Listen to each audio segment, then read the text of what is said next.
Good morning, St. Francis. Good morning, people of God. It is Monday, the 6th day of January, 2025. It is the 13th day of Christmas. We still got 6 more to go until next Sunday when we conclude the Christmas season in one degree, in one area, because we could conclude it also on February the 2nd for those of us who are diehards at the Feast of the Presentation of the Lord. And maybe that should be. So keep all the Christmas joy and wonder and light going.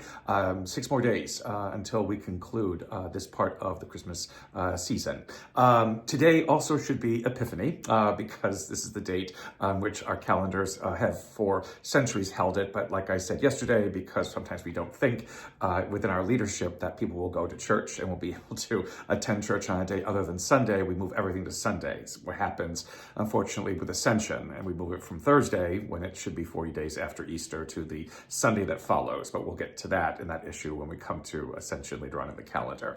But it still is this Monday after Epiphany. We designate all the days that follow when Epiphany is celebrated as days that follow Epiphany, and so this is where we are at the 13th day of Christmas. And so as the Christmas season continues, again we continue to hear from the first letter of John, which talks about, again, our union with God and our union through Christ, with God, and that we've been made, again, a part of the life of God, the part of the life, again, that we've never been separated from, from the beginning, but we continue to believe that we are separated from, and we continue to believe that we are people who don't merit any kind of relationship with God. And because of that, then we are led down all kinds of roads and avenues that do not have our best interests at heart and that do not work for us, even though we think that they will, or even though we want to punish ourselves because, of whatever. Again, God does not become one like us to punish us. God becomes one like us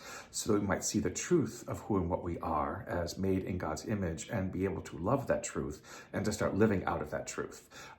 This letter goes on again to state that we need to discern, again, where God is speaking to us and where God is not speaking to us. And so again, this whole idea of the ability of being joined to God and to God's life enables us to discern spirits and to discern, again, what is good for us and where, again, God is speaking and where God is not speaking, to truly understand that which gives life, that shows love, that shows mercy, that shows forgiveness, and that which does not. And sometimes that may be within our own group itself, our own communities itself.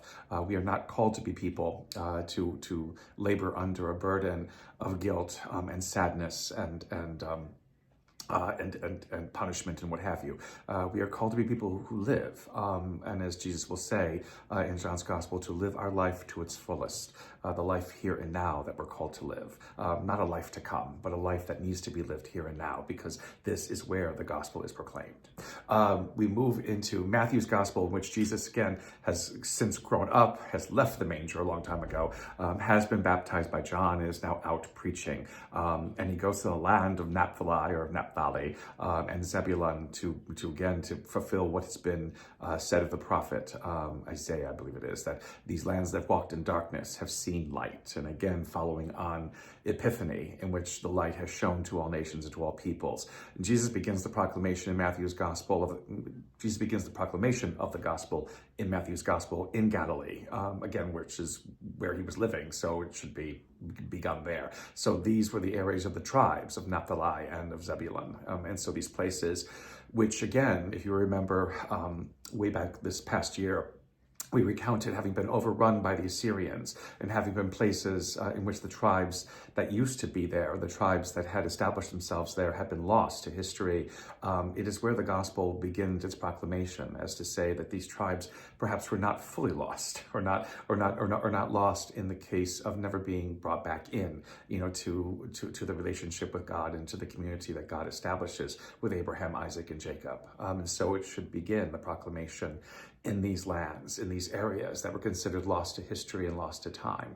And what is this proclamation? Well, it is that the kingdom of heaven is at hand. It begins, yes, with the word repent. But remember, repent isn't always used to talk about sin and sorrow and brokenness and pain and guilt and what have you. Repent basically means to wake up, to listen, to be attentive to truth, and to where truth is being proclaimed, where life is being proclaimed, where the wonder and beauty of this world is being proclaimed. And that is all all a part of Jesus' gospel message, of Jesus' mission in this world, and why he comes is to help us realize that and nothing more and nothing less. A continued blessed Easter, no, oh my God, continued blessed Christmas, St. Francis and people of God. May the Lord give you his peace.